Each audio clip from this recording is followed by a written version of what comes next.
और जगदी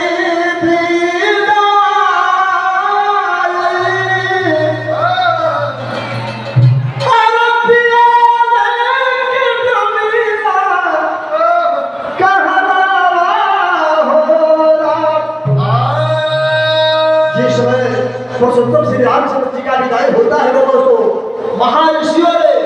पक्षी ने रो पड़े, पूरी संसार रो दिया कि 14 वर्ष ये बर्बाद हो रहा है। उसी में एक महाऋषि पक्षी से चिड़िया से कह रहे हैं, हम आप तो मनुष्य है, लेकिन मनुष्य रह करके जान करते दिखाई दरिया में अपना नहीं जा पाओ, लेकिन पक्षी से अरदास करता है, कहता है, अरे पक्षी